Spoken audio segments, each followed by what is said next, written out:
Après ma chirurgie, je décide de leur écrire pour dire ça va plus, je décide de détransitionner. Je veux parler à ma chirurgienne le plus rapidement possible, question de voir est-ce que ça se reconstruit, est-ce que je suis pris avec ça le reste de ma vie ou il y a quelque chose que je peux faire. Et la première réponse que j'ai eue, c'était avant d'envisager une reconstruction mammaire, ils m'ont dit que je devais attendre 2 à 3 ans et qu'il fallait que j'aille un suivi psychologique pendant plus d'1 an. On m'a pas demandé de suivi psychologique avant d'enlever mes seins. Le 29 février, Radio-Canada a dévoilé son enquête intitulée « Trans Express sur la transition médicale chez les adolescents au Canada ».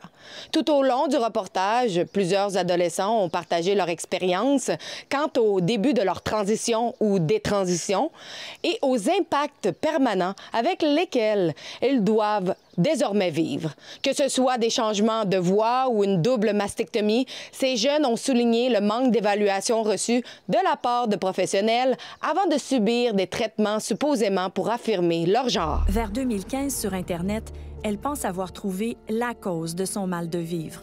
Dans ce temps-là, il y avait beaucoup de jeunes qu'on se faisait des blogs. J'ai été exposée à l'idée que le genre de quelqu'un était défini par comment il se sentait. Je me voyais pas plus être un homme qu'une femme. J'ai vécu une agression sexuelle et d'après moi, c'est ça qui a fait pencher la balance parce que je me disais justement, si j'avais été un gars, ça ne serait pas passé. En plus, j'avais un dégoût, dans un sens, d'être une femme à cause de cet événement-là. Amélie s'est fait proposer une transition médicale alors qu'elle était hospitalisée pour une autre raison. C'est arrivé à Sainte-Justine. Quand ma fille rentre à l'hôpital, elle ne rentre pas en lien avec la dysphorie de genre. C'est vraiment l'alimentation qui est problématique. Il n'y a pas eu des psychiatres ou un spécialiste qui va étudier son historique, qui va finalement faire un diagnostic. Mais non, il n'y a pas eu ça du tout, du tout. Pourtant, 2 médecins différents lui proposent des bloqueurs de puberté. Auparavant, la dysphorie de genre était diagnostiquée très tôt dans le développement de l'enfant. Comme mentionné dans le reportage, une étude menée par Lisa Littman, médecin et chercheuse basée aux États-Unis, met en lumière le phénomène récent de la dysphorie de genre à déclenchement rapide, où le malaise surgit soudainement, sans précurseur pendant l'enfance et semble davantage être influencé via les réseaux sociaux qu'une réelle maladie mentale. J'ai remarqué qu'une ado après l'autre annonçait qu'elle était transgenre. Je pense que ça a été mal accueilli, surtout parce que mes résultats invitent à la prudence. Il faut être plus rigoureux en évaluant ces nouveaux cas. On ne peut pas les traiter comme les transgenres d'avant. Les transgenres d'avant, ce sont ceux qui ont toujours existé avant la flambée des dernières années. Cependant, il y a beaucoup de controverses autour de ce sujet au sein de la communauté médicale. De nombreux désaccords sur le concept des soins d'affirmation de genre. L'un des aspects les plus troublants du reportage, c'est lorsque une comédienne de 14 ans s'est rendue seule à un rendez-vous dans une clinique privée pour recevoir une évaluation en vue de recevoir de l'hormonothérapie. En seulement 9 minutes, la jeune fille de 14 ans a discuté de chirurgie potentielle pour le futur, comme la mastectomie ou l'ablation de l'utérus et des ovaires, pour traiter sa fausse dysphorie de genre.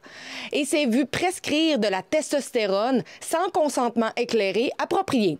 Cela signifie qu'elle n'a pas été informée lors des échanges des effets secondaires potentiels, y compris l'infertilité, ou des effets sur l'humeur et le comportement. Elle doit lire et signer un formulaire de 7 pages qui décrit les effets secondaires, parfois permanents, de la testostérone avant d'entrer dans le bureau de la médecin. Est-ce qu'on dit un peu dans le fond depuis que c'était pas dans mon corps, c'est comme l'enfance, c'est plus à la puberté? Sacha répond qu'elle n'aime pas son corps et qu'elle se faisait vomir à l'âge de 12 ans. Moi, je me disais que ça pouvait pas, c'est probablement pas, ça faisait pas de sens en ma tête. Mais à 13 ans, je suis tombée sur une vidéo d'une personne trans, justement, qui parlait qu'elle avait des troubles alimentaires, mais qu'en fait, c'était parce qu'elle était comme pas dans le bon corps. Une famille, là, ils ont compris un peu ce qui se passe. Ouais, Est-ce qu'ils savent que tu es ici aujourd'hui? Oui. À 5 minutes de la consultation, elle aborde la question des chirurgies. Est-ce que tu considères des chirurgies dans le futur? Les chirurgies? Oui. Genre? On essaie de se tenir les chest. Oui. Il y a d'autres chirurgies qui existent, parce que on a une utérus, dans le fond, avec des ovaires. Fait que dans le fond, c'est possible d'enlever si c'est quelque chose qui peut des fois causer de la dysphorie. La testostérone peut rendre une femme infertile. Le sujet de la fertilité fait l'objet d'une question. Est-ce que la fertilité, on voit que c'est loin de faire tout toi, là, c'est normal, mais la fertilité, c'est pas que tu veux conserver avant de commencer? Non. C'est toujours ce que je voulais pas d'enfant, là, non. Et finalement, à moins de 9 minutes de consultation, Dans le fond, elle avait que moi, je traite tout quand même les hormones aujourd'hui, ok? Parce que la logique, c'est que, dans le fond, il n'y a rien dans ton bilan qui m'empêche de t'en donner des hormones, dans le fond. Je vais commencer à une dose, c'est pas une mini-dose, dans une intermédiaire entre adulte et... OK. Ouais, c'est bon. Non, non. Ouais, de meilleure état-venue. les effets secondaires de la testostérone n'ont pas été abordés, ce qui peut sembler surprenant. Au Québec, il n'y a pas d'âge pour commencer à prendre des bloqueurs d'hormones, comme le médicament de castration chimique appelé Lupron, et à commencer l'hormonothérapie comme la testostérone. La journaliste de Radio-Canada a mentionné que cela est souvent prescrit vers l'âge de 13-14 ans pour arrêter la puberté. Ensuite, à l'âge de 16 ans, l'adolescent peut subir une double mastectomie, comme cela est arrivé à des centaines de mineurs à travers le Canada. Et à partir de l'âge de 18 ans, une chirurgie génitale. 20 ans, Clara se procure une perruque et des implants mammaires. Et elle apprend à redevenir une femme. Ça s'est fait naturellement en passant du temps avec d'autres filles. C'était de refaire ma socialisation. Mais c'est sûr que j'avais un retard, vu que j'avais pas passé à travers les étapes importantes dans l'adolescence d'une femme. Les regrets, ils sont arrivés, je veux dire, une semaine après, peut-être. C'est vraiment quand j'ai commencé à voir le résultat, que les drains étaient enlevés et que je voyais comme... J'avais juste mes bandages et je regardais et je voyais que c'était plat, là. C'était pour de vrai. Le médecin a été interrogé sur la réunion entre la jeune fille de 14 ans et la réponse obtenue était la suivante. Une évaluation médicale ne se mesure pas en termes de durée, mais plutôt en termes d'échange d'informations. Cette réponse est plutôt choquante compte tenu du manque d'informations partagées lors de l'échange entre la jeune fille de 14 ans et le médecin. Lors de l'émission de télévision, tout le monde en parle. L'une des journalistes d'enquête a mentionné par rapport aux parents qui, lui, écrivaient par rapport à cette problématique, nous craignons un peu que ces personnes aient des préjugés ou soient trop conservatrices. C'était vraiment des parents qui nous ont écrit. C'était l'été dernier, je me souviens, il commençait à avoir un petit peu de controverse autour des prénoms, des pronoms, de la question des toilettes mixtes et tout ça, mais les lettres qu'on recevait, c'était pas du tout de ça dont ça parlait. Ça parlait des transitions médicales. Facilement, on a trouvé 15 à 20 personnes qui nous racontaient à peu près toute la même histoire. Alors, on est allé rencontrer certaines de ces personnes-là, puis on craignait un petit peu, dans le fond, que ces gens-là aient des préjugés ou, tu sais, qu'ils soient trop conservateurs, ce genre de choses-là. Peu importe le spectre idéologique, tous les parents devraient être préoccupés par le rythme auquel les évaluations et les prescriptions de bloqueurs hormonaux et d'hormonothérapie sont réalisées, surtout en sachant qu'il existe des effets irréversibles sur les enfants qui ne sont pas divulgués ou discutés. 2 mois après ma chirurgie, je décide de leur écrire pour dire « ça va plus, je décide de détransitionner. Je veux parler à ma chirurgienne le plus rapidement possible, question de voir est-ce que ça se reconstruit, est-ce que je suis pris avec ça le reste de ma vie ou il y a quelque chose que je peux faire. » Et la première réponse que j'ai eue, c'était avant d'envisager une reconstruction mammaire, ils m'ont dit que je devais attendre 2 à 3 ans et qu'il fallait que j'aille un suivi psychologique pendant plus d'1 an. On m'a pas demandé de suivi psychologique avant d'enlever mes seins. Ma chirurgienne, elle m'a dit que elle-même, si ça aurait été ses enfants, elle aurait demandé d'aller plus lentement et elle aurait fait ralentir le processus pour ses propres enfants parce qu'elle trouve que ça va vraiment vite et que les gens n'ont pas nécessairement le temps de réfléchir. Radio-Canada est un média d'État qui montre habituellement un côté de l'histoire, celui que le gouvernement approuve, puisqu'il fournit la plupart de leur financement, ce qui rend le dévoilement de ce reportage encore plus choquant et a amené les gens à se questionner et amener une discussion qui est nécessaire. Lors de l'émission de télévision, tout le monde en parle.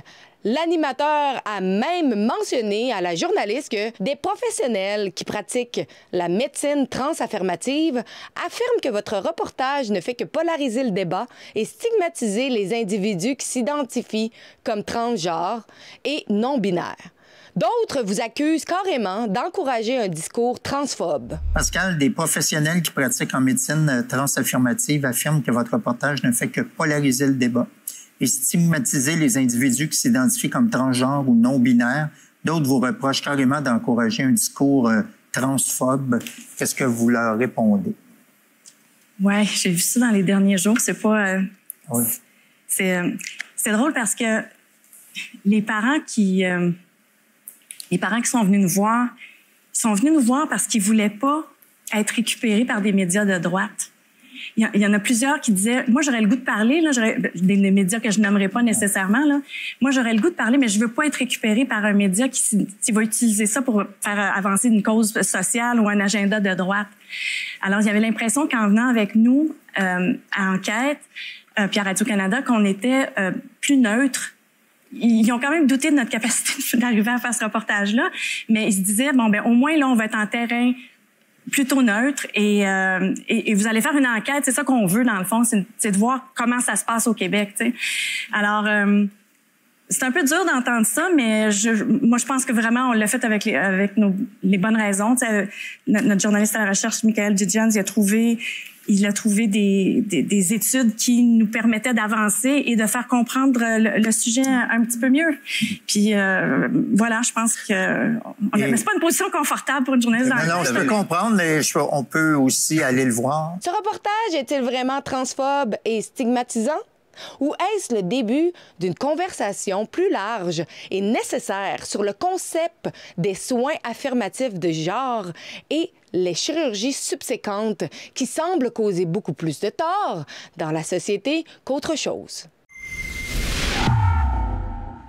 N'oubliez pas de vous rendre sur stopclassroomgrooming.com, sur ce site web où vous pouvez signer notre pétition. Il faut conserver les endroits sécuritaires pour les enfants et arrêter l'endoctrinement de ceux-ci dans les systèmes scolaires. Donc, rendez-vous sur stopclassroomgrooming.com.